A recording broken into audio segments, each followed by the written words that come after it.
বন্ধুরা, সবাইকে good morning. আমি কাকুলি, আমার নতুন একটা ভিডিওতে তোমাদের সবাইকে অনেক স্বাগত।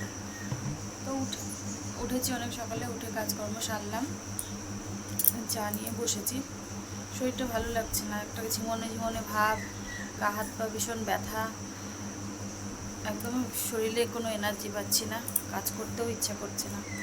তার মধ্যেই সব কিছু করলাম, করে এই চা নিয়ে বসলাম।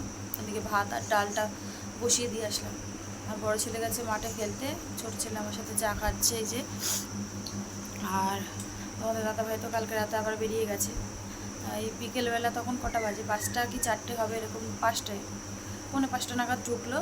ঢুকে স্নান টান করে খেয়ে দে আবার তখন 12টা বাজে, তখন বেরিয়ে গেল। তো এই তো চলো সারাদিন সঙ্গে থাকো, ভিডিওটা দেখতে থাকো। চাটা খেয়ে নিই, তারপর রান্না বসাবো। আজকে বেশি কিছু করবো না, আজকে ডাল আর আলু সেদ্ধ। কিছু করতেও ইচ্ছা করছে না, ভালোও লাগছে না, কাজে যেতেও ইচ্ছা করছিল না, কিন্তু যেতেই হবে, 2 দিন পর ছুটি ছিল। তো চলো সাথে থাকো, সঙ্গে থাকো, ভিডিওটা দেখতে থাকো, পরে আসছি। বন্ধু, আমার সব রান্না হয়ে গেছে। রান্না শুধু ডাল আর আলু সেদ্ধ করেছি, আর হচ্ছে কালকের মাংস ছিল, তো সেই দিয়ে সকালে খাওয়া দাওয়া করছি। আর এখানে আমার টিফিন বেড়ে নিয়েছি, ভাত আর আলু সেদ্ধ। তো চলো খাওয়া দাওয়া করি, খাওয়া দাওয়া করে রেডি হয়ে তারপরে আসছি একবারে।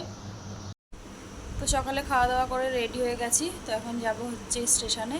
তো চলো যাই। শরীরটা ভালো লাগছে না একদম, আজকে কোনো এনার্জি নেই। তারপরে হচ্ছে ভীষণ ঘুম ঘুম পাচ্ছে, গা হাত পা ভীষণ ব্যথা, একদম ভাল লাগছে না, ইচ্ছা করছে না কাজে যেতে, কিন্তু কি করব, উপায় নেই। তো চলো স্টেশনে যাই, যে পারলে শেয়ার করবো, নাহলে রাতে এসে।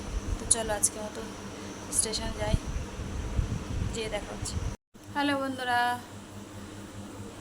তো এই 15টার সময় আসলাম কাজ থেকে, এসে একটা জামা ভেজানো ছিল, কেচে স্নান করে আসলাম। আর যা তোমাদের দাদাভাই বিকেলে বোধহয় এসে স্নান করে খেয়ে দিয়ে শুয়ে পড়েছে। আর বড় ছেলে ওই ঘরে শুয়ে পড়েছে খেয়ে, ছোট ছেলে ওই ঘরে খেয়েছে নাকি। আর এখন বলছে আর একটা কাঁঠাল ছিল, আর ছোটো ছেলে বলছে যে একটু ভেঙে দাও খাবো, ভেঙে দাও খাবো। তো ওকে একটুখানি কাঁঠালটা ভেঙে দিই, আর অল্প কটা ভাত আছে, ডাল আছে, ওইটাই আমি খেয়ে নেব। তো রাতে আর কিছু করব না। তো চলো কাঁঠালটা ভেঙে দিই ছেলেকে, ও খেয়ে শুক, পরে আবার আসছি আমি। তো দেখো রাতের খাওয়া দাওয়া নিয়ে নিয়েছি, এখানে হচ্ছে ভাত নিয়ে নিয়েছি, ভাত আর ডাল ছিল অল্প একটুখানি, আর এখানে একটুখানি একটা ডিম ভাজা করে নিলাম। আর ছেলেকে এই যে কাঁঠাল ভেঙে দিয়েছি, ছেলে কাঁঠাল খেলো, আর এই যে কয়কুয়া খেয়েছে, আর এটা রেখে দিয়েছে। আমি 2-1টা খাবো, ভাত খেয়ে নিই তারপরে। তো চলো রাতে খাওয়া দাওয়া করে নিই, পরে আসছি।